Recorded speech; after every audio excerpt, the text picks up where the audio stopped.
ምዕራፍ 20 እንዲህም ሆነ ከዚህ በኋላ የሞዓብና የአሞን ልጆች ከነርሱም ጋር ሙዕናውያን ኢዮሳፍጥን ሊወጉ ወጡ። ወሬኞችም መጥተው ከባሕሩ ማዶ ከሶርያውያን ታላቅ ሰራዊት መጥቶብሃል፣ እነሆም ዓይነጋዲ በተባለች በሐሴሶን ታማር ናቸው ብለው ለኢዮሳፍጥ ነገሩት። ኢዮሳፍጥም ፈራ፣ እግዚአብሔርንም ሊፈልግ ፊቱን አቀና። በይሁዳም ሁሉ ጾም አወጀ። ይሁዳም እግዚአብሔርን ይፈልግ ዘንድ ተከማቸ። ከይሁዳ ከተሞችም ሁሉ እግዚአብሔርን ይፈልጉ ዘንድ መጡ።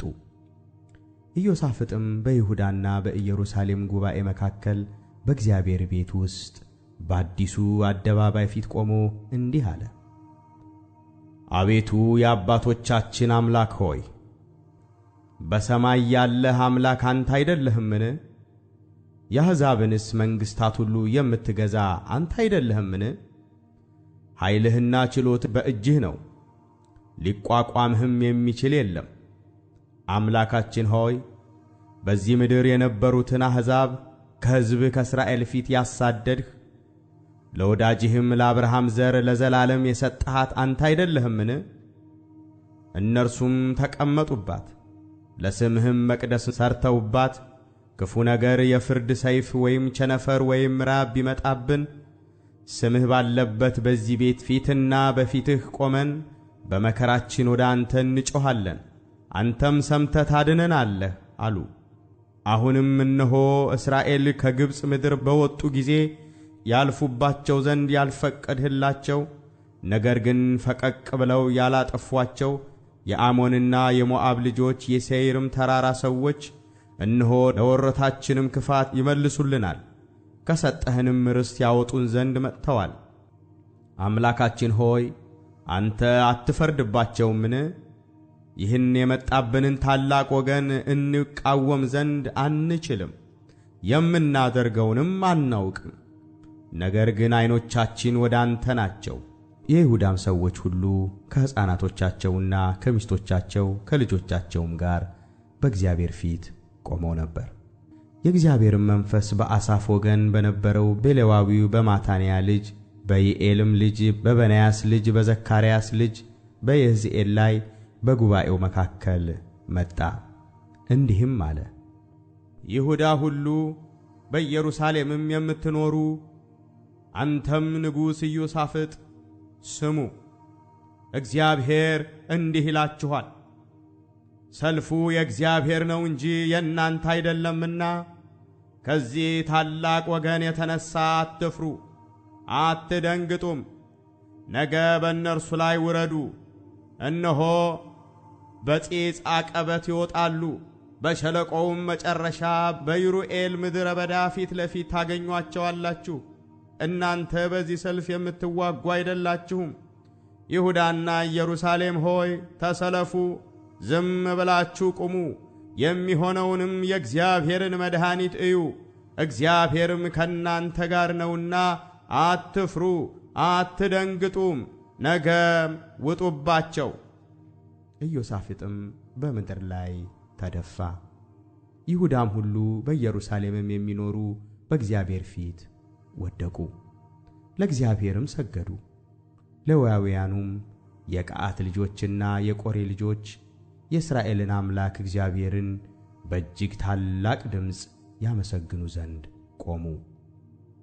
ማልደውም ተነሱ፣ ወደ ተቁሔም ምድረ በዳ ወጡ። ሲወጡም ኢዮሳፍጥ ቆመና ይሁዳና በኢየሩሳሌም የምትኖሩ ሆይ ስሙኝ፣ በአምላካችሁ በእግዚአብሔር እመኑ፣ ትጸኑም አላችሁ፣ በነቢያቱም እመኑ፣ ነገሩም ይሰላላችኋል አለ።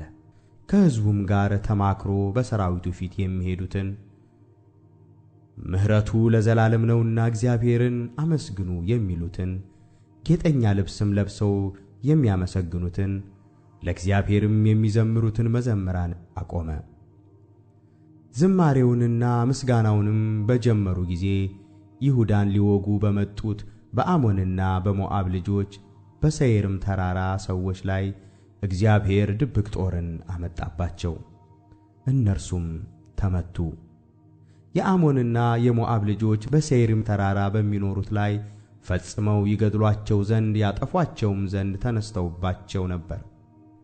በሴይርም የሚኖሩትን ካጠፉ በኋላ እያንዳንዱ ባልንጀራውን ለማጥፋት ተረዳዳ። የይሁዳም ሰዎች ወደ ምድረ በዳ ግንብ በመጡ ጊዜ ሕዝቡን አዩ። እነሆም በምድሩ ሁሉ ሬሳ ሞልቶ ነበር፣ ያመለጠም ሰው አልነበረም። ኢዮሳፍጥና ሕዝቡም ምርኮ ይወስዱ ዘንድ መጡ። ብዙ ከብትና ልዩ ልዩ ዕቃም ልብስም እጅግም ያማረ ዕቃ አገኙ። በዘበዙትም፣ ሁሉንም ይሸከሙ ዘንድ አልቻሉም።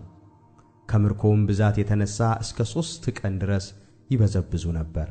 በአራተኛውም ቀን በበረከት ሸለቆ ውስጥ ተሰበሰቡ፣ በዚያም እግዚአብሔርን ባረኩ።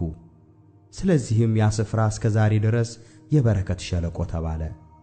የይሁዳና የኢየሩሳሌም ሰዎች በፊታቸውም ኢዮሳፍጥ እግዚአብሔር በጠላቶቻቸው ላይ ደስ አሰኝቷቸዋልና በደስታ ወደ ኢየሩሳሌም ይሄዱ ዘንድ ተመለሱ። በበጋናና በመሰንቆ በመለከት ወደ ኢየሩሳሌም ወደ እግዚአብሔር ቤት ገቡ። እግዚአብሔር የእስራኤልን ጠላቶች እንደ ወጋ በሰሙ ጊዜ በምድር መንግሥታት ሁሉ ላይ የእግዚአብሔር ፍርሃት ሆነ። የኢዮሳፍጥም መንግሥት ጸጥ አለች፣ አምላኩም በዙሪያው ካሉ አሳረፈው። ኢዮሳፍጥም በይሁዳ ላይ ነገሠ። መንገሥም በጀመረ ጊዜ የ35 ዓመት ጎልማሳ ነበረ። በኢየሩሳሌምም 25 ዓመት ነገሠ። እናቱም የሺልሒ ልጅ አዙባ ነበረች። በአባቱም በአሳ መንገድ ሄደ፣ ከእርሱም ፈቀቅ አላለም። በእግዚአብሔር ፊት ቅን አደረገ። ነገር ግን የኮረብታውን መስገጃዎች አልተወገዱም። ሕዝቡም ገና ልባቸውን ወደ አባቶቻቸው አምላክ አላዘጋጁም ነበር። የቀረውም የፊተኛውና የኋለኛው የኢዮሳፍጥ ነገር እነሆ በእስራኤል ነገሥታት መጽሐፍ ውስጥ በሚገኘው በአናኒ ልጅ በኢዩ ታሪክ ተጽፏል። ከዚህም በኋላ የይሁዳ ንጉሥ ኢዮሳፍጥ ሥራው እጅግ ክፉ ከሆነ ከእስራኤል ንጉሥ ከአካዝያስ ጋር ተባበረ። ወደ ተርሴስም የሚሄዱትን መርከቦች ያሰሩ ዘንድ አንድ ሆኑ። መርከቦቹም በዔጽዮን ጋብር አሰሩ። የመሪሳም ሰው የዶዳያ ልጅ አልዓዛር ከአካዝያስ ጋር ተባብረሃልና እግዚአብሔር ሥራህን አፍርሶታል ብሎ በኢዮሳፍጥ ላይ ትንቢት ተናገረ።